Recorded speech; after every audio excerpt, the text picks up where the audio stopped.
आदाब नाजरीन, खिता चनाब की खबरों पर मुश्तमिल आज का खबरनामा लेकर मोहम्मद असगर भट्ट आपकी खिदमत में हाजिर। अब पेश हैं खबरों की तफसील। जम्मू कश्मीर में डीडीसी इलेक्शन से कबल की गई हदबंदी के खिलाफ जिला डोडा के अतराफ वकनाब से आवाजें उठ रही हैं। लोगों का कहना है कि इंतखाबी हलकों की हदबंदी बिल्कुल गलत तरीके से अंजाम दी गई है। ये हदबंदी नहीं बल्कि किसी सियासी जमात के इशारों पर की गई मनसूबाबंदी है। गुंदो बलेसा की तो पंचायतों को ब्लॉक चंगा के साथ जम करने के खिलाफ शुन्नू पंचायत और चोरू पंचायत के लोगों ने इंतजामिया के खिलाफ एहतजाज किया और हदबंदी पर दोबारा नजरसानी करने की मांग की है। एहतजाजी मुजाहिरीन ने मुतलकीन पर इल्जाम आयद करते हुए कहा कि यह सब जानबूझ कर किया गया है, जबकि गुंदो की 2 पंचायतों को ब्लॉक चंगा के साथ रखा गया है, जिसको किसी भी कीमत पर कबूल नहीं करेंगे। ये हदबंदी गाँव को तकसीम करने की एक साजिश है। मकामी लोगों ने गुंदो में हदबंदी के खिलाफ जमकर एहतजाज किया और मांग की कि मुस्कुरा पंचायतों को ब्लॉक गुंदों के साथ ही रखा जाए। बसूरत दिगर वो दोबारा सड़कों पर उतरने के लिए मजबूर हो जाएंगे। आज हमारी ये ताज़ियती एक मीटिंग थी। जनाब नाज साहब के मरहूम नाज साहब के हक में दुआए मगफिरत थी। उसके साथ में यहाँ सारे ब्लॉक आए हुए थे। कुछ जो इलेक्शन हमारे डीडीसी के आ रहे हैं, इसमें हमारा जो चंगा ब्लॉक है, यहाँ के उम्मीदवार हमारे नामजद हो गए। जो अवाम नहीं नामजद किए, जो बहुत सारे हमारे कैंडिडेट उठे थे, उन्होंने भी उनके हक में विड्रा किया और नदीम साहब को आगे लाने का मौका दिया। इसी तरीके से हम जो और हमारे जो कॉन्स्टिट्यूंसियाँ हैं, इनके बारे में डेट फिक्स करेंगे और एक कमेटी बनाएंगे और इस तरह से उनके वहाँ के भी हम उम्मीदवार इसमें लाएंगे। दूसरी मैं एक आपको ये बात बोल रहा हूँ कि जो हमारे ब्लॉक चंगा के साथ यहाँ 4 पंचायतें जोड़ी गई हैं, एक तो जोग्राफिकली वो बहुत दूर है, वो हिमाचल की भद्रवाह की बाउंड्री से उन्होंने पंचायतें उठा के और ब्लॉक चंगा में डाली हुई है। इससे इनका सरासर ये लग रहा है ये बौखलाहट में है, सरकार बौखलाहट में है और हमारी एडमिनिस्ट्रेशन सरकार की दलाली कर रही है। यहाँ ये किसी जोग्राफिया में नहीं आ रहा है कि हमारी भद्रवाह से जो टच कर रही है हमारी बाउंड्री, वहाँ से हम पंचायत। आज हमने सिर्फ नाज साहब की खराज अकीदत पेश करने के लिए प्रोग्राम मुनक्किद किया था, लेकिन बदकिस्मती की बात यह है कि यहाँ पर एडमिनिस्ट्रेशन, डिस्ट्रिक्ट एडमिनिस्ट्रेशन, तहसील एडमिनिस्ट्रेशन की तरफ से गूनागूं मसाइल हर दिन आए दिन पैदा किए जा रहे हैं आवाम के लिए। इसलिए हमको आज यहाँ पर थोड़ा सा ये प्रोटेस्ट भी करना पड़ा। और आज मैं आपकी वसादत से एडमिनिस्ट्रेशन को, डिस्ट्रिक्ट एडमिनिस्ट्रेशन और तहसील एडमिनिस्ट्रेशन से ये गुजारिश करना चाहूँगा कि चौरी और शुनू को जिस तरह से इन्होंने गलत तरीके से 20-21 किलोमीटर से ला करके चंगा में डाला गया है, उसको फिर वापस लिया जाए और अपने फैसले पर नजरसानी करके चंगा और शुनू और चौरी को फौरन भलेसा ब्लॉक में, भलेसा कॉन्स्टिट्यूंसी में वापस किया जाए, वरना इसके लिए हम किसी भी हद तक जाने के लिए तैयार हैं। और इसी लिए आज हमने यहाँ पर मिलजुल का फैसला किया। ये जो आगे आने वाला चुनाव है, इसके लिए हमारी चंगा कॉन्स्टिट्यूंसी से हमारी नदीम शरीफ नियाज साहब जो हैं, वो बाइत्तेफाक राय तमाम हिंदू मुसलमानों ने बाइत्तेफाक राय, पार्टी से बालातर होकर बाइत्तेफाक राय ये फैसला कर दिया कि वही हमारे कैंडिडेट होंगे और इंशाल्लाह हम उनको जिताएंगे। और बाकी जो हमारी 3 हैं, जैसे ठाठरी है, कहरा है, हमारा ये कहरा जक्यास और ये भलेसा है, इसके लिए भी हम जल्दी आपके सामने एक अच्छे कैंडिडेट हम आवाम को देंगे। आवाम को निश्चित रहना चाहिए, हम उनको आश्वासन देते हैं कि अच्छे कैंडिडेट हम आपको सामने ला करके देंगे। बड़ी बदकिस्मत की बात है कि शुनू पंचायत और चौरी पंचायत को इन लोगों ने बड़ी जानबूझ करके चंगा ब्लॉक के साथ लगाया गया है, जिसकी हम पूरे जोर अफाजों में मजम्मत करते हैं, चौरी के लोग भी और शुनू के लोग भी, क्योंकि हम अपनी शराकत को किसी भी सूरत में खत्म करना नहीं चाहते हैं।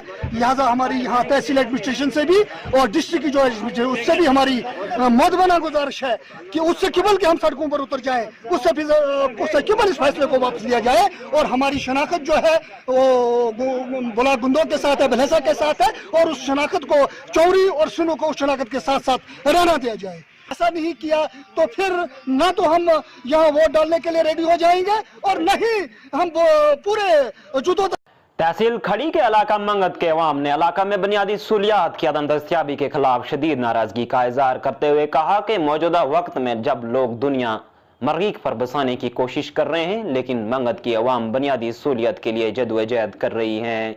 लोगों ने खड़ी महू से बहुमंगत सड़क की तामीर की मांग की ताकि लोगों की मुश्किलात भरी जिंदगी में किसी हद तक कमी आ सके।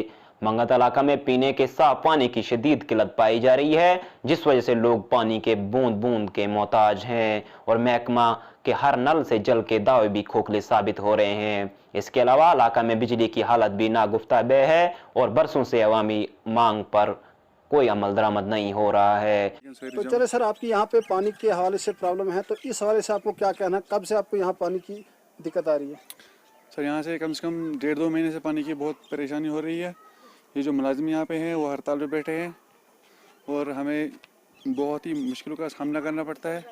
पानी हम यहाँ से कम 1 किलोमीटर दूर से लाते हैं पीने के लिए, और कपड़ा वगैरह नहाना धोना होगा तो नीचे नाले में जाना पड़ता है दरिया के पास। कितना दूर है यहाँ से? दरिया यहाँ से कम 1.5 किलोमीटर नीचे है। 1.5 किलोमीटर जी।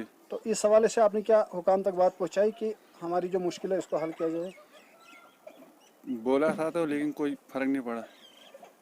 इनको बोल रहे हैं जो यहाँ पे मुलाजिम है, काम कर रहे हैं वर्कर, इनको कहते हैं कि पानी डालो, वो बोल रहे कि हमें तनख्वाह नहीं मिल रही, हम पानी नहीं डालेंगे। तो आपकी इंतजामिया से क्या अपील है? इंतजाम से यही अपील है कि हमें पानी की सख्त और सख्त ज़रूरत है, पानी दिया जाए आवाम को। अभी पानी कहाँ से ला रहे हैं? अब हम चश्मे से ला रहे हैं। चश्मा कम से कम 1 किलोमीटर दूर है, तो वहाँ से रोज़ आप लाते? वहाँ से रोज़ लाते हैं। देखिए यहाँ पे जो मुश्किलात है, सबसे पहले यहाँ पे रोड की जो है वो ज़्यादा से ज़्यादा ज़रूरत है।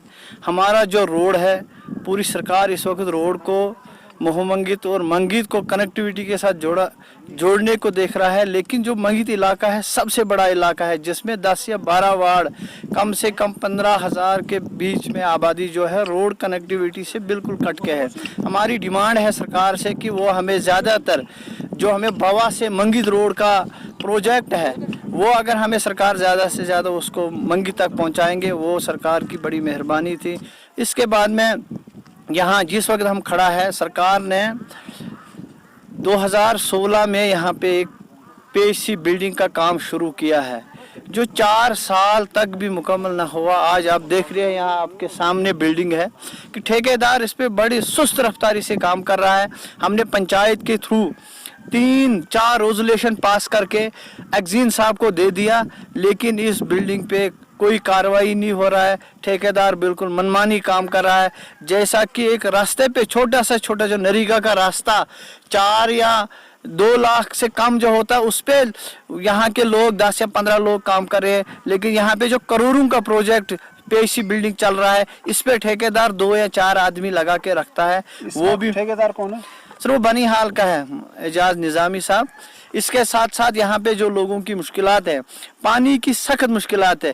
जो हमारे कैजुअल लेबर, हमारे डेली वेजर मुलाजिम जब से ये स्ट्राइक पे गए, तब से यहाँ के लोगों को काफ़ी मुश्किलात आए, चाहे वो नागंडार है, बड़ी हाल है, हरगाम है, कुर्जी है, आरमडका है, नागपुरा है, बड़ी द्रमन है, पूरी दोनों पंचायतों में मुश्किलात है। पानी के बूंद बूंद के लिए लोग तरस रहे हैं। दरिया पे जाके लोग पानी ला रहे हैं। 4-4, 5-5 किलोमीटर दरिया दूर है कि पानी का कहीं नामो निशान है। हमारी गुजारिश है सरकार से, उन डेली वेजरों की तरफ भी तवज्जो दे, ताकि उन्हीं की वजह से लोगों को पानी मिल रहा है। और मेरी गुजारिश है AEE साहब से, जो यहाँ पे कंसर्न जे साहब है, उनसे गुजारिश है, जब तक ये यहाँ पे स्ट्राइक पे है हमारे कैजुअल लेबर्स और ये डेली विजन मुलाजिम, तब तक यहाँ पे कोई परमानेंट मुलाजिम तैनात किया जाए, ताकि उस वजह से हमारे लोगों को पानी मुहैया हो सकता है।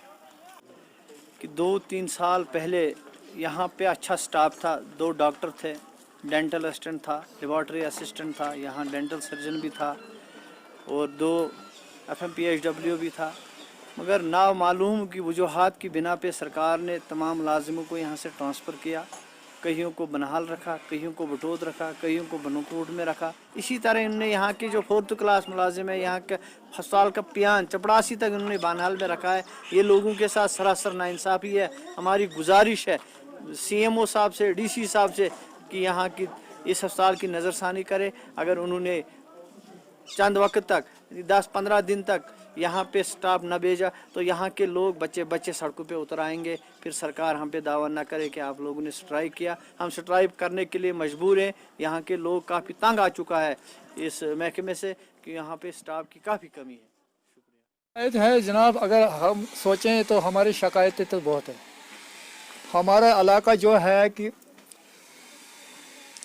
हरा भरा है, लेकिन यहाँ इतनी प्रॉब्लम है, लोगों को जो यहाँ की फैसिलिटी होना चाहिए लोगों को इंसाती तौर पर उस हिसाब से नहीं है। यहाँ की लोग बहुत मुश्किल से ज़िंदगी गुजारते हैं। यहाँ सड़कों की हालत की वजह से और बिजली और पानी यहाँ इतनी प्रॉब्लम है, लोग तरसते हैं, बूंद बूंद के लिए पानी नहीं मिल रहा है लोगों को। इतना मुश्किल है, 10 किलोमीटर जाकर हमारे माँ बहन पानी लाते हैं। और बिजली का मसला है, यहाँ से बिजली, जब से बिजली आया है खंबे है 10 किलोमीटर से दूर दूर रखा है एक एक खंबा। तार बिल्कुल दूर है और नीचे पड़ा है। लोगों को इतना डर रहता है कि बाहर निकले तो बड़ी मुश्किल से, और बच्चों को इतना डर, और नीचे और किराया तो हद से ज़्यादा है। और पोल भी इतना दूरी है कि वो कम से कम 2-2 किलोमीटर दूर रखा है पोल। और तार की लंबाई चौड़ाई बहुत ज़्यादा है, उसमें ज़्यादा प्रॉब्लम रहता है कि अगर लोगों को नुकसान पहुँचेगा। और हमारा कोई किराए की बात की, आप इस बात को पूरा कीजिए। किराया तो पहले 110 रुपये रखा था हमारे।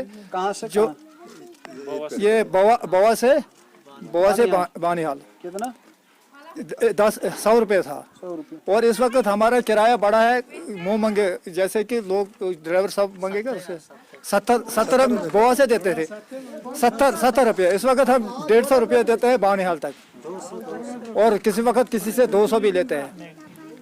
और इस वक्त इतने परेशानी है लोगों की, और लॉकडाउन की वजह से हमारी हालत इतनी है, इस वक्त लोगों को राशन नहीं मिल रहा है। राशन तो बिल्कुल कम मिल रहा है। बीपीएल रखा है, जो गरीब सबसे गरीब है उनको बीपीएल रखा है, जो सबसे अमीर है उनको एपीएल है, पीएच है। ये ऐसे मसले हैं यहाँ पर। इतना पेचीदा मसला है कि जो लोग अब मरने को तैयार है। इधर इतना मुश्किल आते हैं लोगों को। अस्पताल है अगर हमारी माँ बहनों को ये डिलीवरी केस होता है, यहाँ कोई बीमार ऐसा वैसा होता है, और गाड़ी में उसको बुकिंग करना पड़ता है, 10,000 रुपया देना पड़ता है, उसको श्रीनगर पहुँचाते हैं बेचारे। और यहाँ डंडे से उठाकर ले जाते हैं, बानहाल पहुँचाना पड़ता है। और सड़कों की हालत, और सड़क आई है और वो महू के लिए है, हमारे लिए तो कुछ नहीं। यहाँ 200 इलाका, ये 10,000 लोग यहाँ बसते हैं। यहाँ सड़क का कोई बंदोबस्त नहीं है। डोडा की एक गैर सरकारी तंजीम तेजस एक पहल ने डोडा में प्रेस कॉन्फ्रेंस का एहतमाम किया। प्रेस कॉन्फ्रेंस से खिताब करते हुए तंजीम के सदर आकाश परियार ने बताया कि जिला डोडा के दही इलाकों में मनरेगा व दीगर पंचायत तरक्याती फंड्स की रकूमात में भारी पैमाने पर खुर्द-बुर्द की जा रही है, लेकिन हुकूमत इंतजामिया दियात सुधार के नाम पर हो रही लूट खसोट पर खामोश बैठी है। परियार ने बताया कि ब्लॉक बागवा की पंचायत बजारनी लोअर ए में पंचायत तरक्याती फंड्स में धांधली की गई है। सरकारी खजाना से रकूमात को निकालकर उसकी बंदरबांट की गई है, जबकि जमीनी सतह पर कोई काम नहीं हुआ है। जिन गरीब जॉब कार्ड होल्डर्स ने मनरेगा में काम किया भी है, उनकी उजरतें ताहाल वागजार नहीं की गई हैं, जिस वजह से समाज का एक तबका शदीद मुश्किलात से दो चार है और कुछ पंचायती नुमाइंदगान अपने इख्तियारात का नाजायज इस्तेमाल कर रहे हैं। तेजस एक पहल की टीम ने डोडा की पंचायत बिजारनी लोअर ए के अंदर हो रहे कामकाज पर सवालात खड़े किए हैं, तो उन जगहों पर अब काम हो रहे हैं जिनकी फंड्स पहले ही निकाल दी गई है। इसलिए मज़कूरा पंचायत के सरपंचों के इख्तियारात मुफस्सल किए जाने की तेजस एक पहल ने मांग की है। उन्होंने मजीद बताया कि इंतजामिया सतह पर इतने बड़े घोटाले की कोई तहकीकात नहीं हो रही है। अगर इंतजामिया डोडा पंचायत लोअर ए बिजारने के अंदर हो रही बदनवानी पर रोक लगाने में नाकाम होती है तो वो मजीद बड़े पैमाने पर एहतजाज करने के लिए तैयार हो जाएंगे, जिसके बाद की तमाम तर सूरत हाल के लिए इंतजामिया जिम्मेदार होगी। नमस्कार, सबसे पहले मैं सभी मीडिया साथियों का यहाँ पे शुक्रिया करता हूँ कि आप हमारे इस एक शार्ट नोटिस पे आप यहाँ पे आए हमारी इस प्रेस कॉन्फ्रेंस में। सबसे पहले मैं तेजस एक पहल फाउंडेशन का चेयरमैन आकाश परिहार बात कर रहा हूँ, और आज हमारी एक मीटिंग थी यहाँ पे हमने रखी हुई थी, और ये मीटिंग जो हमने रखी थी ये एक करप्शन के ऊपर थी कि जो बजारनी लोअर ए पंचायत में जो घोटाला और गफले घोटाले जो ग्राउंड लेवल में दिखे थे उन्हीं को देखते हुए जब हमने एक चेयरमैन वहाँ पे मीटिंगें बुलाई, और वहाँ पे हमने चेयरमैन साहब भी वहाँ पे मौजूद थे। हमने उनसे जब सारे करप्शन के जो वहाँ पे जो काम गलत हुए उनको हमने दिखाया, तो उन्होंने कहा कि इसकी जल्दी से जल्दी इंक्वायरी होगी, लेकिन ऐसा कुछ नहीं हुआ। तब से देखे आज तक हमने देखा कि वहाँ पे कोई इंक्वायरी नहीं हो रही, कोई जू वहाँ पे उनकी एक जू तक नहीं रह रही है, क्योंकि वो करप्शन का जो वहाँ पे करप्शन हुई है, जो वहाँ पे गलत काम हुए हैं, उनको वो आगे पीछे करने का प्रयास कर रहे हैं ग्राउंड लेवल पे। डेली वहाँ पे मैं देख रहा हूँ कि वहाँ पे वो गलत तरीके से कामों को आगे पीछे से कर रहे हैं। हमने डीसी साहब से भी अपील की थी और उनसे मिले थे, उनको भी हमने मेमोरेंडम दिया था कि आप इस पंचायत की इंक्वायरी करें और वहाँ पे आप वहाँ का जो अकाउंट है वो सीज करें, तब तक सीज करें जब तक उनकी फेयर तरीके से इंक्वायरी नहीं हो रही है। हम पब्लिक के सामने बोल रहे हैं और हम मीडिया के सामने ये बोल रहे हैं कि वहाँ पे करप्शन हुआ है और हम विद प्रूफ उनको एविडेंस दिखा रहे हैं कि जो चीजें काम हुआ ही नहीं है ग्राउंड पे, और वो ग्राउंड उन कामों को वो दिखा रहे हैं और उनके बिल निकल चुके हैं। तो हम चाहते हैं कि जो वो लोगों के खिलाफ उन्होंने जो गलत तरीके से काम किए और लोगों का जो विश्वासघात किया, हम चाहते हैं कि उसकी इंक्वायरी हो, फेयर तरीके से इंक्वायरी हो, ताकि लोगों का जो है हक उनको मिल सके। अगर गलत लोग ये गलत तरीके से इस पैसे को यूटिलाइज कर रहे हैं, उनकी पावर सीज होनी चाहिए। उनको, मुझे लगता है कि अगर जो लोग इसमें दोषी है, चाहे वो ब्लॉक डेवलपमेंट का है या कोई किसी तरह के जो भी डिपार्टमेंट का इसमें मुलाजिम इन्वॉल्व है, मैं चाहता हूं उनके खिलाफ इंक्वायरी होनी चाहिए और जो गलत दोषी लोग हैं उनको दंडित किया जाना चाहिए कि वो किस तरह से वो गलत काम जो है कर रहे हैं और बिना किसी ग्राम सभा के, बिना किसी पब्लिक दरबार के, बिना किसी ऑडिट कमेटी के ये काम जो है वो ग्राउंड लेवल पे कर रहे हैं। तो मैं चाहूंगा कि डीसी साहब भी इसमें इन्वॉल्वमेंट लें, वो इसको इंक्वायरी जल्दी से जल्दी करें, क्योंकि ये इस कामों को आगे पीछे कर रहे हैं वो। और हम दूसरा एलजी साहब से भी अपील करना चाहते हैं कि जो ये मसले हैं, पंचायतों के मसले हैं, इनको देखा जाए। ये नजरसानी कर रहे हैं, यहाँ नहीं देख रहे हैं, जो हम बार बार बोल रहे हैं मीडिया के सामने भी, हमारी बातों को वो एक भी पॉइंट नहीं मान रहे। तो मैं चाहूंगा कि अगर ये चीजें ये नहीं करते हैं, अगर ये ग्राउंड लेवल पे अगर ये जो गफले और घोटाले इनको हम दिखा रहे हैं, अगर ये फिर भी इनकी आंखें बंद हैं, तो अगर ये आंखें बंद करके ये देखेंगे तो हम इसके खिलाफ जो है बड़े से बड़े आंदोलन को एक रुख अपनाएंगे, क्योंकि करप्शन जो है जम्मू कश्मीर के अंदर बहुत ही हाई लेवल पे हो रही है। और हम चाहते हैं कि तेजस इकबाल फाउंडेशन का ये इनिशिएटिव है कि हम इसमें करप्शन के खिलाफ लड़ेंगे, हम बिना किसी डर और बिना किसी खौफ के इस काम को आगे तक लेंगे और अगर जो लोग इसमें दोषी पाए जाते हैं उनके खिलाफ हम कार्रवाई की अपील करेंगे एडमिनिस्ट्रेशन से, और सेंट्रल गवर्नमेंट से भी हम ये अपील करेंगे। तो नाजरीन, इसी के साथ आज का खबरनामा पहुंचता अपने इख्तिताम को। अपने मेजबान को दीजिए इजाजत। खुदा हाफिज।